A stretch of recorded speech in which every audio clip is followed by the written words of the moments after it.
बघा, एवढ्या लोकांचा मृत्यू होणं ही दुःखदायक बाब आहे. त्याच्यामुळे मुख्यमंत्री महोदयांचा तातडीचा फोन मला आला. मी मतदारसंघामध्ये होतो, तिथून मी विमानाने तातडीने इथं आलो. एवढा कन्सर्न, आणि त्या दरम्यान सातत्याने मुख्यमंत्री महोदय डॉक्टर्सशी आणि प्रशासकीय सर्व अधिकाऱ्यांशी बोलत होते. एक गोष्ट आपण निश्चितपणे लक्षात घेतली पाहिजे की मोठं ज्यावेळेला हॉस्पिटल होतं त्यावेळेला काही प्रमाणामध्ये त्या ठिकाणी डेथसुद्धा होत असतात, परंतु त्याचा रेशो हा एवढा मोठा असता कामा नये. आणि म्हणून शासनाने निर्णय घेतलेला आहे की याच्यावर कमिटी ऑलरेडी अपॉइंट केलेली आहे शासनाने. मी त्याची नावंसुद्धा तुम्हाला सांगतो, कारण शेवटी ही टेक्निकल बाब आहे. मी जरी तुम्हाला काहीही सांगितलं तरी त्याच्यामधून वेगवेगळे अर्थ काढला जाण्याची शक्यता असते, कारण ही संपूर्णपणे तांत्रिक बाब आहे.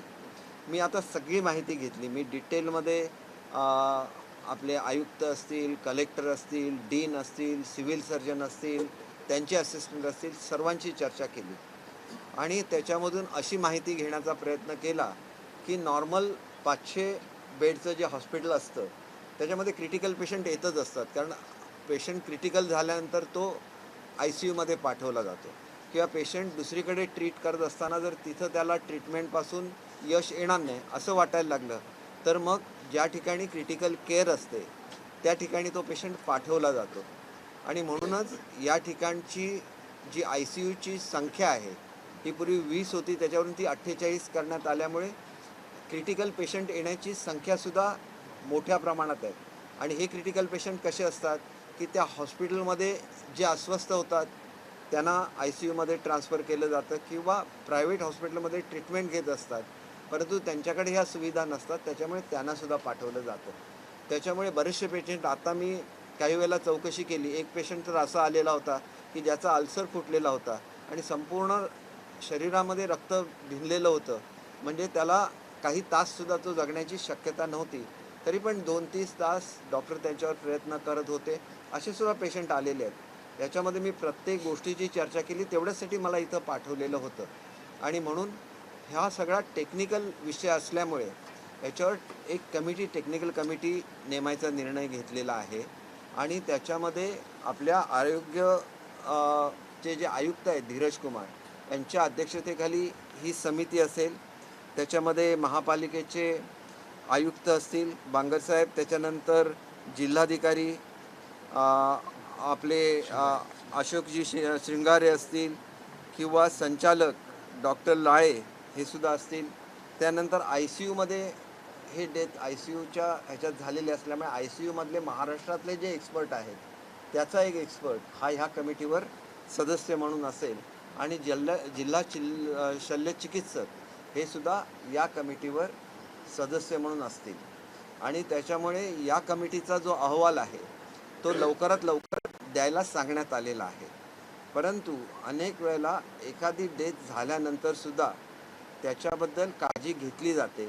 एवढंच नाही, तर 24 तासाच्या आतमध्ये पेशंट आला आणि त्याची डेथ झाली तर त्याचंसुद्धा पोस्टमार्टम केलं जातं. याच्यामध्ये क्रिटिकल पेशंट जे या हॉस्पिटलमध्ये आले, जे आपण 18 डेथबद्दल सांगताय ते, याच्यामध्ये सर्वसाधारणपणे 8 पेशंट असे होते की जे 24 तासाच्या आत एकदम क्रिटिकल कंडिशनमध्ये आलेले होते आणि त्याच्यामुळे त्यांचंसुद्धा पोस्टमार्टम केलेलं आहे. त्याच्यामुळे त्याचासुद्धा रिपोर्ट मिळेल, कारण पोस्टमार्टमच्या सगळं प्रोसिजर असतं. त्याच्यामुळे कशामुळे डेथ झाली आहे, काय झालेली आहे, कारण ते एवढ्या क्रिटिकल कंडिशनमध्ये आलेले होते की त्यांच्यावर उपचार करण्याचा प्रयत्न अगोदर केला जातो, परंतु त्यांची पूर्वीची हिस्ट्री माहिती नसते, त्याच्यामुळे त्यांच्यावर PM केलं जातं. असं सुद्धा केलेलं आहे. आणि त्याच्यामुळे एकंदर जी प्रिकॉशन घ्यायला लागते की आपल्याकडे पेशंट ट्रीटमेंट खाली असल्यानंतर त्याची डेथ झाली तर त्या डॉक्टरना माहिती होतं की हा पेशंट कुठल्या कंडिशनमध्ये आला, त्याच्यामुळे त्याची मेडिकल हिस्ट्री माहिती असते. पण जिथं मेडिकल हिस्ट्री नाही तिथं PM सुद्धा केलेलं आहे. म्हणजे काही 7 ते 8 पेशंट असे आहेत की जे 24 तासामध्ये आलेले होते आणि अत्यंत क्रिटिकल कंडिशनमध्ये आलेले होते, तरी पण 18 हा नंबर 24 तासामध्ये जास्त आहे. झालेलं दुःखदायक, कुठलाही एक पेशंट जरी दगावला तरी ते दुःखदायकच असतं, परंतु डॉक्टर सर्वतोपरी प्रयत्न करत असतात त्याला वाचवण्याचे. आणि त्याच्यामुळे 2 गोष्टीच्या इन्स्ट्रक्शन्स मी याच परिस्थितीच्या अनुषंगाने मला जे मुख्यमंत्री महोदयांनी अधिकार दिलेले होते त्या पार्श्वभूमीवर केलेले आहे की तुम्ही जनरल जर बघितली मुंबईमधली परिस्थिती अशी आहे की कुठलाही क्रिटिकल पेशंट आला तर तो मुंबईला पाठवला जातो. जसं KEMची कॅपॅसिटी समजा 4,000ची असेल तर 5,000 ट्रीटमेंट तिथे ट्रीट केल्या जातात. या हॉस्पिटलची कॅपॅसिटी 500ची आहे, पण इथं 588 पेशंट सध्या आहेत आणि त्याच्यामुळे अगदी पेशंट आला तर त्याला प्रसंगी स्ट्रेचरवर ठेवूनसुद्धा ताबडतोब सलाईन देणं, अमुक देणं हे सगळे डॉक्टर करत असतात. शेवटी अचानक तर कॅपॅसिटी वाढवता येत नाही. परंतु हे सगळे ह्या हॉस्पिटलसुद्धा असतं. मी तुम्हाला सांगण्याचा प्रयत्न एवढ्यासाठी करतो आहे की 500ची कॅपॅसिटी असूनसुद्धा 588 पेशंट आजसुद्धा ट्रीट केले जात आहेत. परंतु आज सिव्हिल हॉस्पिटलला 300पेक्षा जास्त म्हणजे 350पेक्षा जास्तची कॅपॅसिटी आहे आणि आज तिथं 186 बेड हे वेकंट आहेत आणि त्याच्यामुळे मी अशा सूचना दिलेल्या आहेत की एकमध्ये लोकांना कळलं पाहिजे की सिव्हिल हॉस्पिटल बंद नाही आहे, ते मेंटल हॉस्पिटलच्या जागेमध्ये शिफ्ट केलेलं आहे आणि त्याच्यामुळे ते पेशंट जर त्या ठिकाणी गेले तर या हॉस्पिटलवर येणारा ताण हा ताबडतोब कमी होऊ शकेल. ही सूचना ताबडतोब दिलेली आहे. ज्या ठिकाणी सिव्हिल हॉस्पिटलचा बांधकाम चालू आहे त्या ठिकाणी बोर्ड लावण्याची सूचना दिलेली आहे की इथल्या पेशंटनी मेंटल हॉस्पिटलच्या प्रिमायसिसमध्ये जावं, ही सूचना दिलेली आहे. डेथ कशामुळे झालं याच्यावर कुठलाही कॉमेंट आज मी करणार नाही, कारण एक्सपर्ट कमिटीने त्याच्यावरचा अहवाल द्यायचा आहे. आणि मी तुम्हाला एक खात्री देऊ इच्छितो की हे जर नॅचरल डेथ असतील तर अनेक लोकांनी मला असं विचारलं की तुम्ही कॉम्पन्सेशन देणार का. जर नॅचरल डेथ असेल तर कॉम्पन्सेशन देता येत नाही, कारण तो प्रघात पडून जातो. परंतु निग्लिजन्सची कुठलीही घटना आढळली एकतर त्याला कॉम्पन्सेशनसुद्धा दिलं जाईल आणि ज्यांच्याकडून निग्लिजन्स झालं त्यांच्यावर कारवाईसुद्धा केली जाईल. परंतु निग्लिजन्स नसेल आणि खरोखर जर नॅचरल डेथ असतील तर मग ते प्रत्यक्षात ह्याची संपूर्ण एन्क्वायरी केल्यानंतर कळून येईल आणि त्या केसमध्ये मग आपल्या सर्वांच्या समोर तो जो काही रिपोर्ट असेल तो सांगितला जाईल. त्याच्यामुळे अत्यंत ट्रान्सपरंट पद्धतीने याची चौकशी होईल. आणि मी पूर्वीच सांगितलेलं आहे की एक मृत्यू झाला तरी दुःखदायक असतं. नातेवाईकांच्या दुःखामध्ये आम्ही सहभागी आहोत. चौकशी होणार असल्यामुळे कोणी असं मनामध्ये आणण्याचं कारण नाही की कुठेही कोणी कुचराई केली असेल, कोणाकडून ट्रीटमेंट करताना काही चूक झाली असेल वगैरे, ज्याला आपण निग्लिजन्सच्या कॅटेगरीमध्ये म्हणतो. तर निग्लिजन्स झालेलं असेल तर तिथं कोणालाही स्पेअर केलं जाणार नाही आणि सगळी कारणं जे निग्लिजन्सच्या संदर्भातलं असेल आणि जर निग्लिजन्स कुठे आढळून आलं तर त्याला कॉम्पन्सेशनसुद्धा देण्याची. कॉम्पन्सेशनने काय मनुष्य परत येत नाही, परंतु ॲटलिस्ट त्या कुटुंबाला तेवढा दिलासा मिळू शकतो. आणि म्हणून मला असं वाटतं की मी हे हिंदीमध्ये सांगतो, इंग्रजीमध्ये सांगतो आणि मग आपण मला प्रश्न विचारायचे तर विचारू शकता. 2 मिनटं हां. मराठी कंप्लीट करायचं असेल तर तुम्ही 1-2च प्रश्न विचारा, कारण काय होतं प्रश्न जर वाढत गेले ना तर मग इतर लोकांचे सुद्धा लाईव्ह सुरू असतं, त्यांना संधी मिळत नाही. मी काय एकदम गंभीर प्रसंग आहेत म्हणून आपण सुद्धा प्रसंगाचं गांभीर्य ओळखून आपण थोडक्यामध्ये. प्रश्न असा होता की या हॉस्पिटलवरती लोड वाढलेला म्हणजे तुझ्या हॉस्पिटलमध्ये तिथे काम चालू आहे, दुसरीकडे गेली लोक जात नाही आहेत. ती परिस्थिती माहिती असताना देखील इथं स्टाफ वाढवलेला नाही आहे, तर प्रश्न देखील दिला गेलेला आहे पण स्टाफ आलेला नाही आहे. हे हॉस्पिटलचं त्यांचं म्हणणं आहे, स्टाफचं किंवा इतर डॉक्टरांचं असं म्हणणं आहे. तर हे इथे जो डिले झालेला आहे यावर देखील आपण याच्यावर डिटेलमध्ये चर्चा झालेली आहे. 500 जे एक्स्ट्रा एम्प्लॉईज कोविड काळामध्ये एम्प्लॉय केलेले होते याच्यातल्या कोणालाही काढलं गेलेलं नाही. सर्वांना या ठिकाणी ह्या हॉस्पिटलला देण्यात आलेलं आहे की इथला लोड लक्षात घेऊन. त्याच्यामुळे किरकोळ जी हे असतात व्हेकन्सीज असतात या क्रिएट होत असतात वेळोवेळी, कोण रिटायर होतं वगैरे अशा चालू असतात आणि मग त्या भरतीची प्रक्रियासुद्धा सायमल्टेनियसली चालू असते. त्याच्यामुळे हे जे काय म्हटलं जातं याच्यामध्ये 500 जे कोविडच्या काळामध्ये 500 ही काही छोटी संख्या नाही आहे आणि या 500 लोक ज्यांना अनुभव आहे क्रिटिकल लोकांना ट्रीटमेंट करण्याचा हे हॉस्पिटलला सध्या उपलब्ध करून दिलेले आहेत महापालिकेने. त्याच्यामुळे ह्या बाबीची मी चौकशी केली की असं काय आहे का, तर तसं नाही आहे. परंतु मी तुम्हाला पुन्हा एकदा सांगतो की ह्या साईजचं साधारण हॉस्पिटल असलं तर त्याला डेथ रेटसुद्धा हे शेवटी काय हे मेडिकल सायन्स आहे, जे एक्सपर्ट आहेत ते तुम्हाला अधिक चांगलं सांगू शकतील. परंतु साधारण 4.5 म्हणजे 5च्या आसपास हे नॅचरल डेथ असतात, कारण तिथं लोकांना वाचवणंच अशक्य असतं, कारण त्या स्टेजला ते येऊन त्यांना वाचवण्याची खटपट केली जाते. परंतु एखादा आपल्या नशिबाने वाचतो, एखादा डॉक्टरनी कितीही प्रयत्न केला तरी इतर काही एलिमेंट असतात आणि त्याच्यामुळे त्यांचा दुर्दैवी मृत्यू होतो. तर हे प्रमाण आहे. परंतु 5 वरून 10 वर झालं तर आम्ही समजू शकतो की एखाद्या वेळेला जादा पेशंट क्रिटिकल आले आणि वाढलं आणि 18 झालेले आहेत म्हणून आम्ही याची चौकशी लावलेली असेल. कारण नॉर्मली हा रेशो जो असतो हा रेशो सगळ्यांना माहिती असतो आणि त्या रेशोच्या वर गेलं नाहीतर लोकांना असं वाटतं की हॉस्पिटलमध्ये आलेला 100% लोक वाचतात. असं होत नाही कारण त्यांच्या त्यांच्या कंडिशनवर असतं की कुठल्या कंडिशनमध्ये ते आले.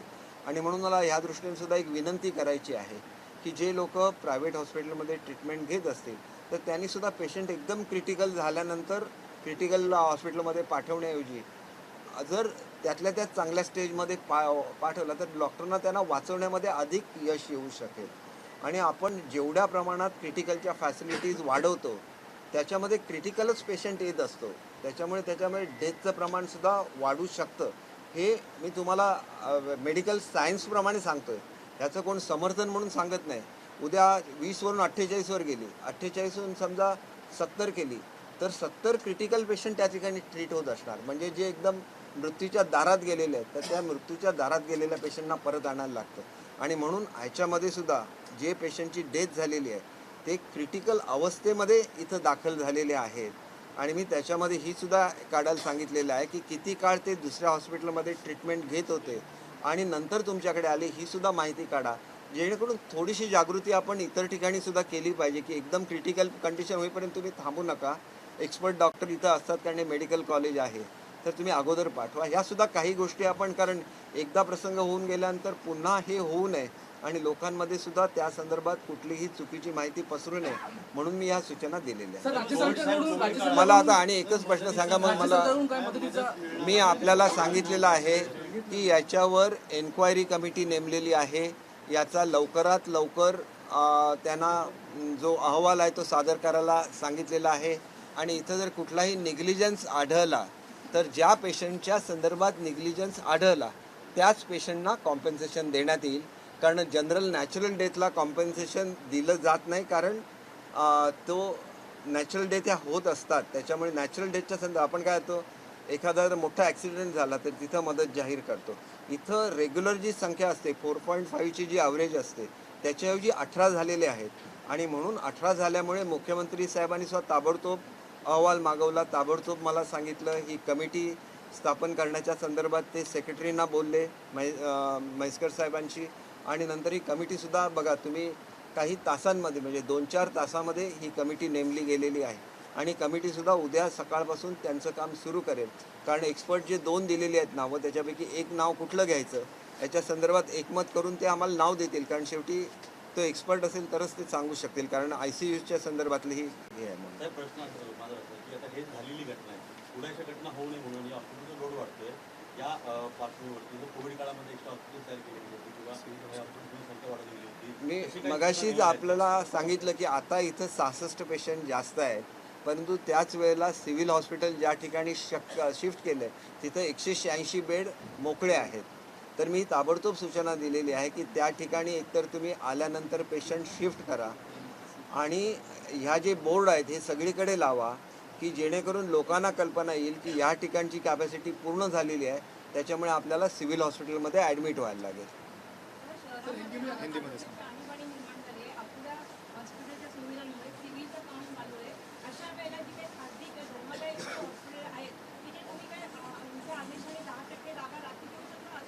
नाही धर्मदाय जे हॉस्पिटल असतात त्याच्यामध्ये ऑलरेडी राखीव जागा असतात. परंतु ही माहिती जर उपलब्ध होत नसेल तर मी आयुक्त आणि जिल्हाधिकारी महोदयांना त्यांना दोघांनाही सांगेन की माहिती ताबडतोब काढा की किती हॉस्पिटलना सरकारने ज्या ठिकाणी चॅरिटी इन्स्टिट्यूटला परवानगी दिलेली असते त्यांच्यावर हे बंधन असतं. आणि ही माहितीसुद्धा इथं प्रदर्शित करण्याची आणि त्यांच्याशी कोऑर्डिनेशन करण्यासाठी एक स्वतंत्र यंत्रणा ही ज्या ठिकाणी रिसेप्शन आहे किंवा ज्या ठिकाणी इमर्जन्सी वॉर्ड आहे त्याच्या संदर्भात हे कोऑर्डिनेशन ही सूचना चांगली आहे. आम्ही ताबडतोब त्याची अंमलबजावणी करू कारण अनेक लोकांना माहिती नसतं की असे फ्री वॉर्ड्स अवेलेबल आहेत. आणि हे थ्रूआउट मुंबई अवेलेबल असतात, ठाण्यामध्ये अवेलेबल असतात. ज्या ज्या ठिकाणी मोठी चॅरिटेबल हॉस्पिटल बांधलेली आहेत आणि त्यांना शासनाने जागा दिलेल्या आहेत त्या ठिकाणी सगळ्या ठिकाणी ही अट असते. तर ते सुद्धा कोऑर्डिनेशन ताबडतोब करण्याच्या सूचना या मी आता आपली मीटिंग प्रेस संपल्यानंतर अधिकाऱ्यांना देईल. सर हिंदी सर मला एक काय हा थोडासा सिरियस विषय आहे त्यामुळे इतर मी घेत नाही. मी हिंदीमध्ये हिंदीमध्ये हिंदीमध्ये मैं हिंदी में बोलता हूँ कि जो भी लोग आज गुजर चुके हैं उनके जो रिलेटिव्स हैं उनके दुख में हम सब लोग सहभागी हैं. आदरणीय मुख्यमंत्री जी ने स्पेशली फ़ोन करके मुझे तुरंत आने के लिए बोला. मैं कोंकण में था, मुंबई एयरपोर्ट से सीधा मैं यहाँ आ गया. सब डिस्कशन होने के बाद मैं आपके साथ प्रेस में बात कर रहा हूँ. जो भी यहाँ पे पेशेंट आए हुए थे उसमें नॉर्मल एक रेट रहता है कि इतने बड़े साइज़ का जब हॉस्पिटल होता है तो वहाँ पे बहुत सारे क्रिटिकल पेशेंट आ जाते हैं जो लास्ट स्टेज में भी रहते हैं, कोई उसके अर्लियर स्टेज में रहते हैं और इसके लिए उनको क्रिटिकल केयर की आवश्यकता होती है. इस हॉस्पिटल में पहले 20 बेड्स थे जिसको 48 बनाया गया. उसके बाद भी क्रिटिकल पेशेंट के आने की जो संख्या है उसमें भी बढ़ोतरी हुई. एक हॉस्पिटल में ऐसे होता है कि 100% तो लोगों को बचा नहीं सकते.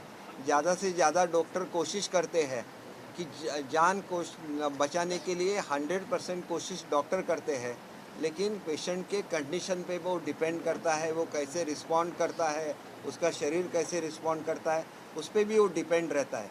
तो एवरेज मैंने डेथ का रेट पूछा था कि नॉर्मल इस साइज़ के हॉस्पिटल में और इस साइज़ का आईसीयू में, क्योंकि जब आईसीयू की संख्या भी बड़ी होती है तो उसमें डेथ का, क्योंकि वो क्रिटिकल पेशेंट को ट्रीट वहाँ पे किया जाता है, तो एवरेज 4.5 पेशेंट का डेली रहता है. लेकिन ये संख्या अगर 18 हो जाती है तो इसके बारे में तहकीकात करना गवर्नमेंट को ठीक लगता है. इसलिए मुख्यमंत्री जी ने सेक्रेटरी हेल्थ से फ़ोन पे बात की और एक हाई पावर कमेटी अपॉइंट की है जो जल्दी से जल्दी इस बात की इसके बारे में पता कर लेगी कि कहीं पे नेग्लिजेंस हो गया है क्या, कुछ गलत हो गया था क्या. ऐसे अगर कोई भी इसमें पाया गया 18 में से तो उनको कॉम्पेंसेशन देने की व्यवस्था की जाएगी और जिनके हाथ से नेग्लिजेंस हुआ है उन पे भी कार्रवाई होगी. अगर ये नेचुरल डेथ है तो उनके दुख में हम लोग सहयोगी है, सहभागी है. और दूसरी मैंने ऐसी सूचना दी है कि मुंबई में इतना लोड आ जाता है, मुंबई, ठाणे और मेट्रोपोलिस जो भी एरिया है, मेट्रोपॉलिटन एरिया है, उसमें बहुत सारे पेशेंट बाहर से भी आ जाते हैं और उनका ट्रैवलिंग का टाइम इतना रहता है कि यहाँ पहुँचते पहुँचते उनमें से कोई डेड भी हो जाते हैं. जैसे 2 पेशेंट आ गए यहाँ पे जो दे वर ऑलरेडी डेड, तो उनका पीएम करने के सिवाय कुछ कर नहीं सकते. इसमें एक पेशेंट ऐसा था कि जिसका अल्सर फूट गया था और उसके पूरे शरीर में वो पॉइजनिंग हो गया था, तो उसका मैक्सिमम 1 घंटे से ज़्यादा वो ज़िंदा नहीं रह सकता था. लेकिन डॉक्टर ने कोशिश की, 3 घंटे तक वो लड़ते रहे उस पेशेंट के लिए, उसके बावजूद भी उस पेशेंट की मौत हो गई. मैं एक एग्जाम्पल के लिए आपको बोलता हूँ. तो मेरी एक ये भी मैं ऐसे एक आपकी माध्यम से अपील करना चाहूँगा कि एक इस स्टेज में भेजने से पहले अगर प्राइवेट हॉस्पिटल में जो लोग ट्रीटमेंट ले रहे हैं वो थोड़ा अर्लियर स्टेज में अगर यहाँ भेज दे, या किसी भी ऐसे क्रिटिकल जहाँ पे पेशेंट को ट्रीट करने की सुविधा है तो उनके बचाने में ज़्यादा सहूलियत रहेगी. दूसरी चीज़ यह है कि इस हॉस्पिटल की कैपेसिटी 500 बेड की है और आज 566 पेशेंट्स ये यहाँ पे भर्ती है. तो मैंने ऐसी भी सूचनाएं दी है कि सिविल हॉस्पिटल में आज 186 पेशेंट 186 पेशेंट की वहाँ पे बेड्स अभी खाली है. तो लोगों को इस बात का पता चलना चाहिए कि वहाँ भी उन्होंने जाना चाहिए. और एक दूसरी सूचना मुझे आज ही मिली है कि जो चैरिटेबल हॉस्पिटल में एक चैरिटेबल ये रहते हैं, बेड्स रहते हैं प्राइवेट हॉस्पिटल में, तो वो बेड की संख्या भी लोगों को बताया जाएगा कि आप यहाँ भी भर्ती हो जाइए ताकि क्रिटिकल सब पेशेंट एक ही जगह पे नहीं आए. इसके बारे में भी सुविधा दी है. दूसरी मैंने इसकी भी इंक्वायरी की कि यहाँ पे कुछ लोगों की संख्या कम है क्या, तो इसके बारे में मुझे कॉरपोरेशन से बताया गया कि जो 500 लोग कम थे कोविड के दरमियान वो काम कर रहे थे, उन सबको इस हॉस्पिटल में दिया गया है ताकि एक टेम्पररी अरेंजमेंट किया गया है ताकि एक थोड़ा बहुत तो कम ज़्यादा रहता है, क्योंकि रिटायरमेंट होती रहती है, कुछ लोग बीमार होते हैं, तो एक 30-40 का फ़र्क रहता है लोगों का। तो वो भी भर्ती की प्रक्रिया होती है और भर्ती की प्रक्रिया के हिसाब से ही वो भर्ती करनी पड़ती है, वो भी प्रक्रिया जारी है। तो हम लोगों को स्पेशली मुख्यमंत्री महोदय ने अपने संवेदना लोगों की बताई है कि जिन लोगों की डेथ हो गई उनके रिलेटिव के दुख में वो सहभागी है, हम सब लोग उसमें सहभागी है। इसकी इंक्वायरी की जाएगी कि जो नॉर्मल रेट रहता है उससे ज़्यादा ये रेट कैसे बढ़ गया, इसके बारे में इंक्वायरी कमेटी बिठाई है।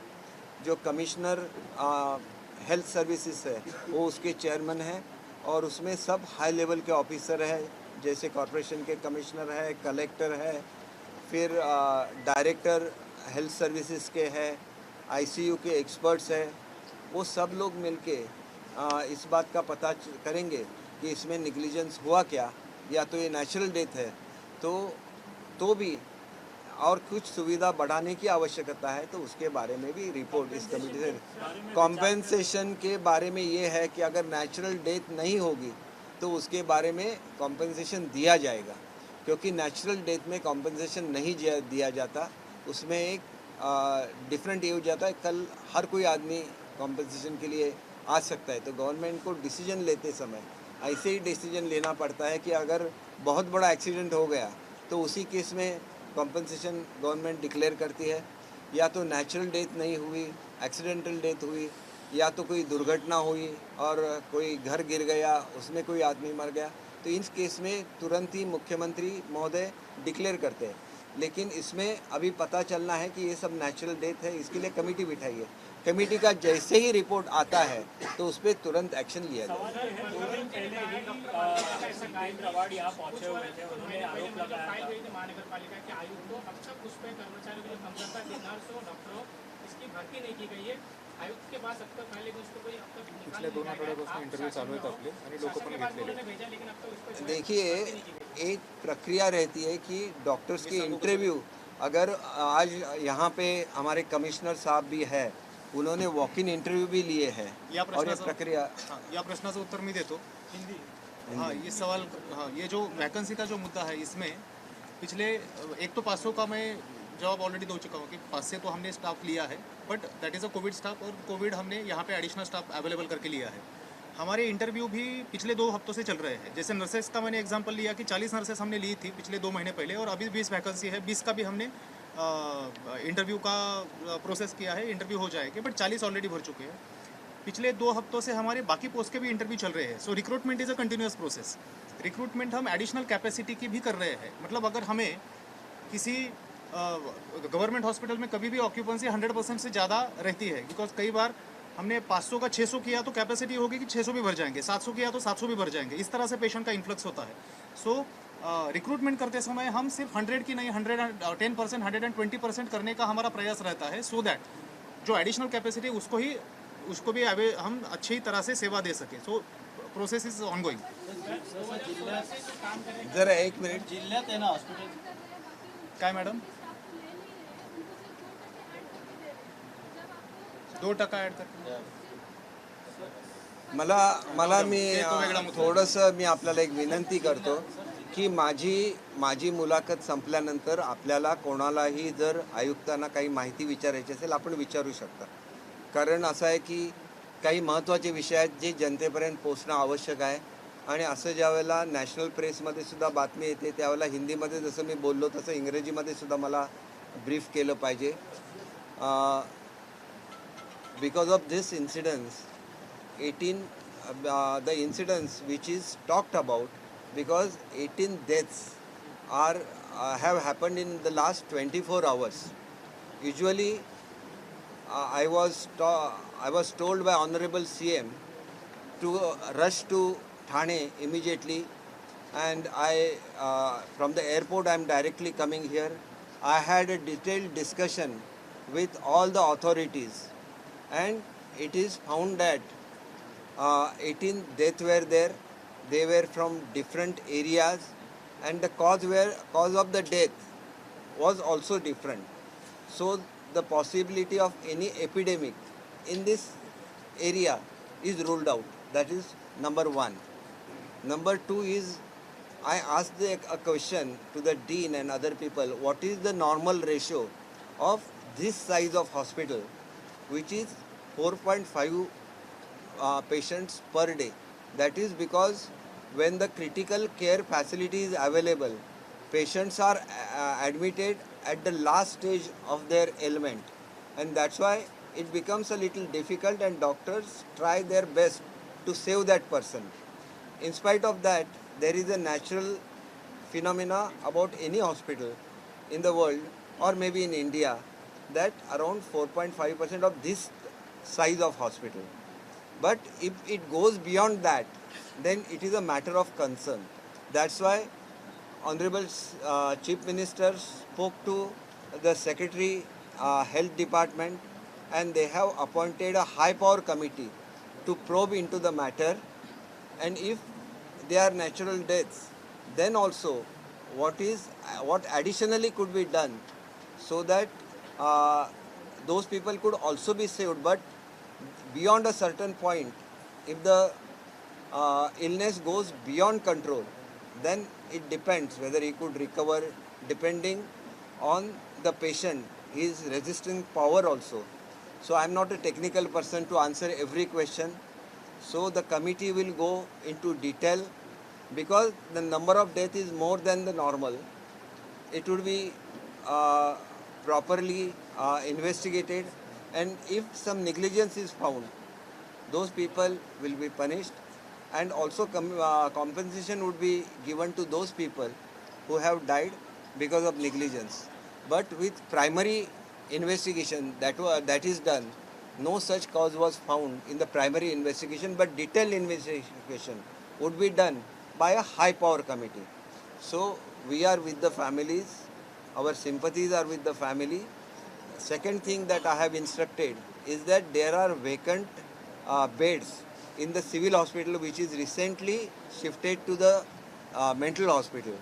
So that information would be given to the patient, and a machinery would be developed to see that those patients are transferred to the civil hospital where enough staff is there, and it is at present in a different premises. And if the people are not aware of this premises, then that information would reach the people. That is one thing.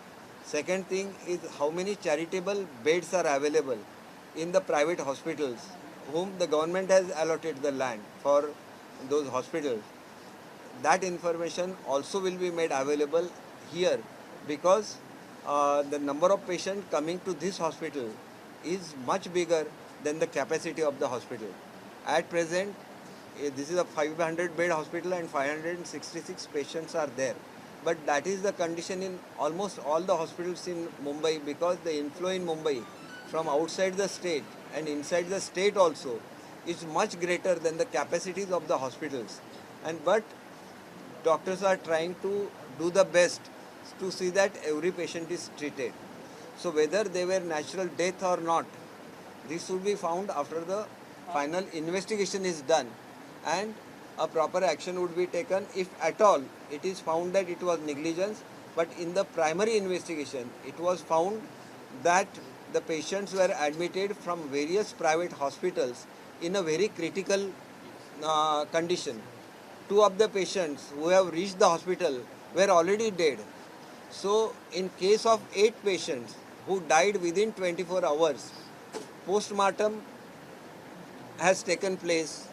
So the cause of their death, because post-mortem has certain norms, so cause of their death would be known. But I would request the private hospitals also not to treat the patient to the last stage and send them for critical care. If the patient comes in time, then saving it becomes a little more easier for the doctors and the kind of facilities that we have here. So I don't want to protect anybody. These are the facts that I could found during my discussion with them. However, a detailed inquiry will be conducted into this, and if any negligence is found, those patients will also be compensated. By compensation, that patient don't come and that family's grief don't reduce, but it would be a gesture if at all it is there, because a lot of reporters asked me whether compensation would be given. If it is a natural death, then there is no compensation given by the government.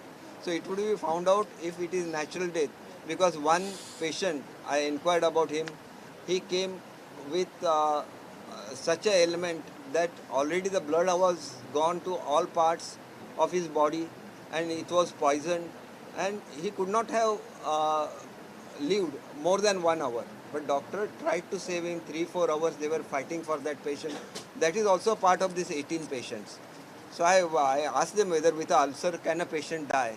So that they told me that ulcer, that condition is already gone. That ulcer had burst and that blood has gone to his entire body.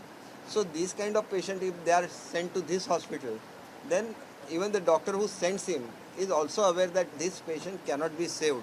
So all these facts are to be considered before we make any comment in this regard. The question out here is, Mr. Kesarkar, the question out here is that you only mentioned that there are several civil hospitals out here in Mumbai and also in TMC.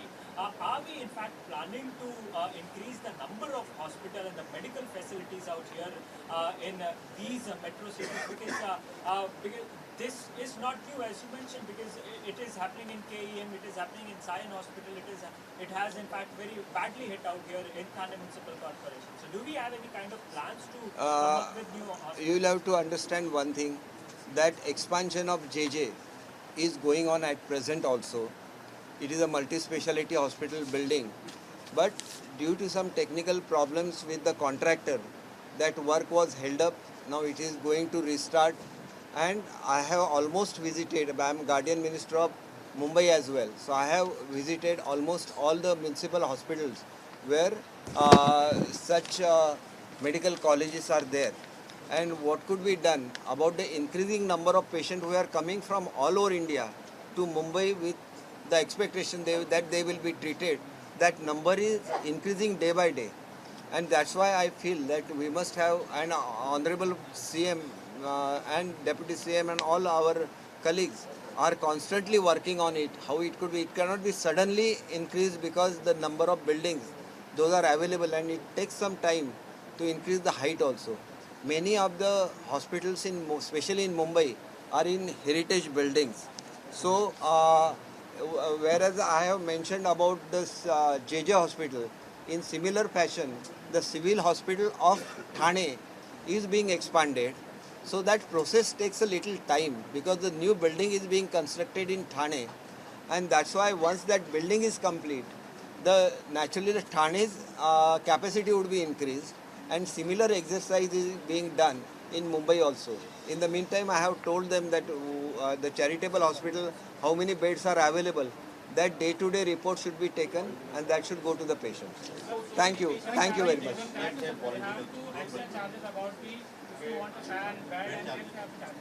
No, it is not like that. If there is any such incidents, you let me know.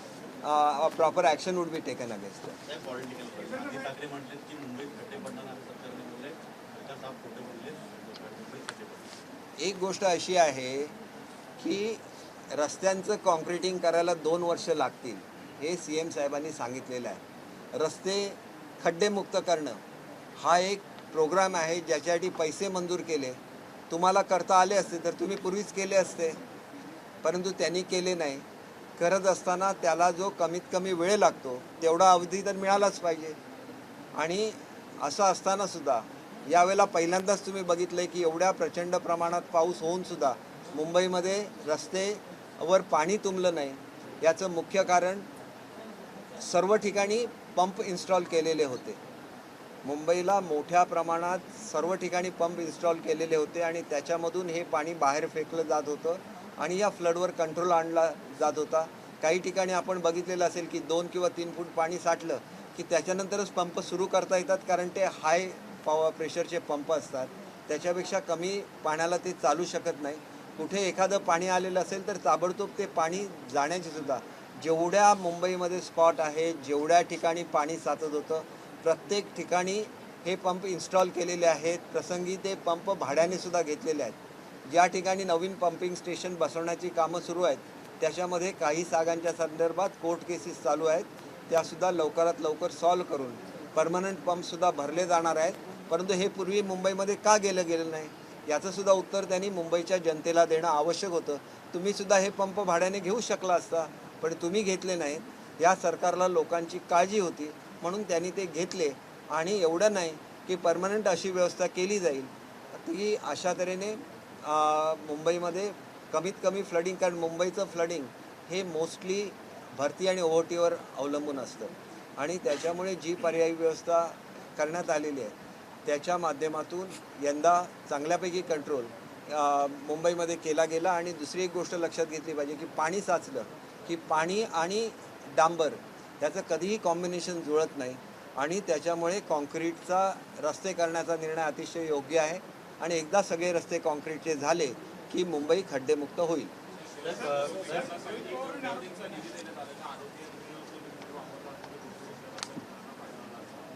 काय आपण म्हणताय? हे बघा, जसा सुशोभीकरणासाठी पैसा दिला जातो हा साफसफाईसाठी सुद्धा दिला जातो आणि जिथं साफसफाई सर्वोत्कृष्ट होते तिथं आरोग्य लोकांचं बिघडण्याचं प्रमाण कमी होतं. हा सुशोभीकरण हा फक्त तुम्हाला डोळ्याला प्लेझंट दिसतं म्हणून त्याच्यावर जाऊ नका. आजूबाजूला किती डेब्री पडलेली असायची पूर्वी, तुम्ही लक्षात घ्या. ही डेब्री कोणाला काढता येत नव्हतं, जागोजागी पाणी साचत होतं, ते काढण्याचं प्रमाण हे केलं. त्याच्यामुळे दर खेपेला जेवढे डेंग्यू किंवा मलेरियाचे रुग्ण येत होते ते तर टायरमध्ये जरी पाणी साठलं तरी तिथे डेंग्यूचे हे होऊ शकतात. तर आपण एक लक्षात घेतलं पाहिजे की त्याच्यावर सुद्धा कंट्रोल करण्याचा प्रयत्न हा ह्या शासनाने केला. पब्लिक टॉयलेट्स आहेत, 3-3 वेळा आता पब्लिक टॉयलेट साफ केल्या जातात दिवसातून. केवळ मुंबईमधल्या नाहीत, ठाण्यामधल्या केल्या जातात. अनेक वेळा तुम्ही बघितलेलं आहे की डोअर्स नसायचे ह्याला, आता त्याचा मेंटेनन्स केला जातो. तुम्ही नुसतं सुशोभीकरण बघू नका, टॉयलेट्स नवीन बांधले जात आहेत. म्हाडाकडचे सगळे टॉयलेट्स हे महापालिकेकडे ट्रान्सफर केलेले आहेत कारण म्हाडाकडे साफसफाईची व्यवस्था नाही. हे पहिल्यांदाच घडलं मुंबईच्या इतिहासामध्ये की आम्ही कोणी आमदार असलो तर आम्ही निधी द्यायचो, त्याच्यामधून टॉयलेट उभ्या राहायच्या, परंतु मेंटेनन्स होत नव्हता. आता सगळ्याच्या सगळ्या टॉयलेट महापालिकेकडे दिलेल्या आहेत. महापालिकेने ते हस्तांतरित करून घेतलेले आहेत. काही ठिकाणी हस्तांतरणाची प्रक्रिया चालू आहे. सगळ्या नवीन टॉयलेटला माझ्या मुंबईचं जे बजेट आहे ह्याच्यापैकी 40% पैसे हे मी नवीन टॉयलेट करायला दिलेले आहेत. पोलिसांची घरं दुरुस्त करायला दिलेले आहेत. तुमच्या काळात हे का नाही झालं ह्याचं उत्तर दिलं पाहिजे. मला कुठल्याचं राजकारण करायचं नाही कारण मी आजपर्यंत काय कुठलीही गोष्ट दाखवण्यासाठी केलेली नाही आहे. मुंबईची यंत्रणा ह्यावेळेला एवढी जागृत होती फ्लड कंट्रोल करायची. मी रात्री 12 वाजता 1 वाजता गेलेलो आहे कंट्रोल रूममध्ये. सगळी लोकं जागी होती, प्रत्येक लोकं मॉनिटर करत होती. ज्या ठिकाणी पंप सुरू करायचा आहे ताबडतोब तिथे हे जात होते. मला पाहिजे असेल तर मी बरोबर तुम्हा सगळ्यांना घेऊन जाऊन त्याचं हे करून लोकांना दाखवलं असतं. ही लोकांची काळजी होत नाही. लोकांची काळजी मनापासून करायला लागतं. सरकार आपल्या दारी आम्ही कार्यक्रम राबवला, तुम्ही तिथल्या लोकांना जाऊन विचारा. 10-10 वर्ष ज्यांची भाडी मिळालेली नव्हती सगळ्या लोकांना भाडी मिळाली. त्यांचे जे ट्रान्झिट कॅम्प होते दुरुस्त व्हायला लागले कारण आजपर्यंत या बिल्डरना कधीही नोटिसी दिल्या गेल्या नव्हत्या. 10-10 वर्षामध्ये नोटिसा का नाही गेल्या त्या बिल्डरना? म्हणजे बिल्डरांचं रक्षण करणारं कोणतरी त्या ठिकाणी होतं आणि म्हणून यांना नोटिसा जात नव्हत्या. एका नोटीसमध्ये दादरला एक डॉक्टर आहे त्यांना विचारा, त्यांच्या डिस्पेन्सरीचं भाडं मिळालं. तिथं तुम्ही सायन एरियामध्ये जाऊन विचारा, कुठल्या एरियामध्ये जाऊन विचारा जिथं माझा शेवटचं एक माझं हे राहिलेलं आहे एकच वॉर्ड. तो झाल्यानंतर या मी सूचना जशा देणार आहेत की किती लोकांना नोटिसा नाही दिलेल्या त्याचा रिपोर्टसुद्धा माझ्याकडे आला पाहिजे आणि प्रत्येकाला नोटीस दिली गेली पाहिजे. जोपर्यंत गरीब लोक रस्त्यावर येतात त्या गरीब लोकांचा त्राता असलेलं गव्हर्नमेंट हे आता इथं आलेलं आहे आणि त्याची जाणीव प्रत्येकाला झाली पाहिजे. मला एक कुठला तरी विचार ना तुम्ही विचार. मला काय वाटतं की आपण एक लक्षात घ्या, मी मध्यंतरी एक आठवडाभर आजारी असल्यामुळे मी प्रेस घेत नव्हतो. मी आता 15 ऑगस्ट झाल्यानंतर प्रेस घेतो. मला वाटेल तेवढे प्रश्न विचारा. हे एक सिरियस मॅटर आहे. तुमची माझा ऐका तरी मला मला मला मला उसके बाद में भी लोगों को थाना आना पड़ता है.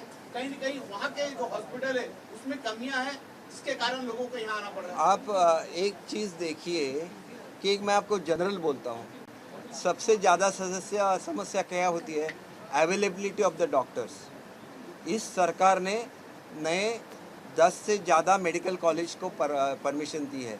अगर मेडिकल कॉलेज मिलेंगे हो जाएंगे तो MBBS डॉक्टर मिलेंगे, पोस्ट ग्रेजुएट डॉक्टर मिलेंगे और तभी हेल्थ में आज तक ये नहीं हुआ. मोदी साहब के आने के बाद ये प्रक्रिया चालू हो गई.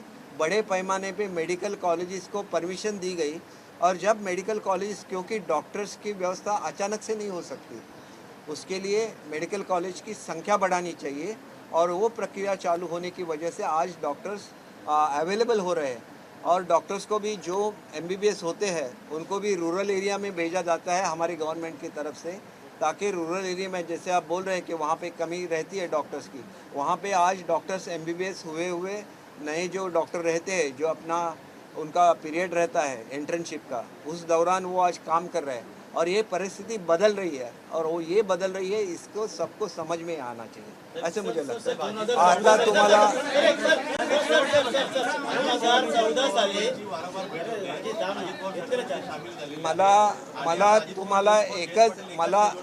मला तुम्हाला एकच विनंती करायची आहे। अतिशय दुःखामध्ये या कुटुंबाचे सगळे जे नातेवाईक आहेत ते आहेत, त्यांच्याबरोबर माझ्या संवेदना आहेत, आमच्या सरकारच्या आहेत, आमच्या मुख्यमंत्र्यांच्या आहेत, उपमुख्यमंत्र्यांच्या आहेत। हे मुद्दाम सांगण्यासाठी मी एवढ्या लांबून इथं आलो। पॉलिटिकल तर आपलं रोजच चालू असतं, परंतु आज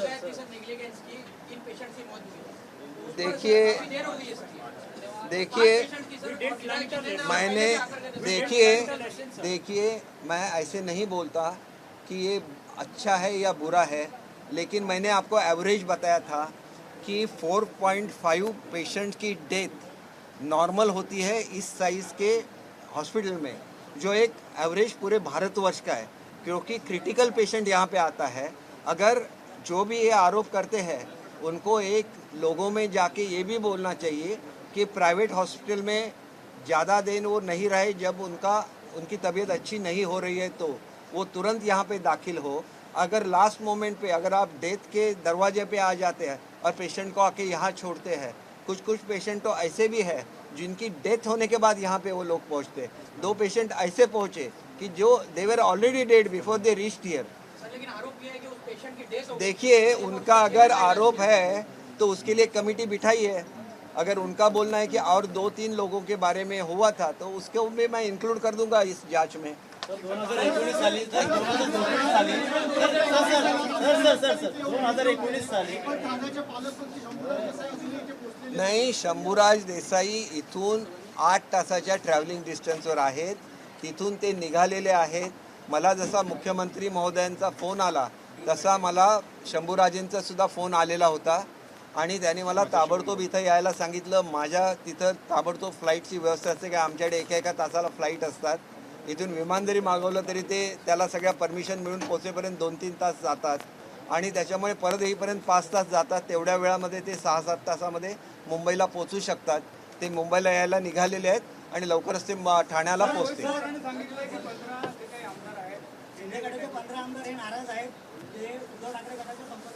मला बघा, रोहित पवार आहेत राष्ट्रवादीचे, त्यांनी आधी राष्ट्रवादीची काळजी घेतली पाहिजे। बघा, मी आज सांगितलं की हा दुःखद प्रसंग आहे, मी इथं एन्क्वायरी आणि ते कमिटी नेमल्याची अनाउन्समेंट करण्यासाठी आलो आणि ते मी केलेलं आहे। कारण हे आमचं पहिलं कर्तव्य आहे की राजकारण रोज होत राहील, परंतु लोकांच्या, तुम्ही बघितलं की सगळ्यात जास्त काम हे शिंदे साहेबांचं सुद्धा लोकांच्या हेल्थच्या संदर्भातलं असतं। तुम्हाला मी एक साधं उदाहरण देतो, इथं किती हार्ट सर्जरी व्हायची आणि आज ह्या कॉलेजमध्ये किती हार्ट सर्जरी होतात। तुम्ही फक्त तपासून बघा आणि मग तुमच्या लक्षात येईल की किती काळजी लोकांची घेतली जाते।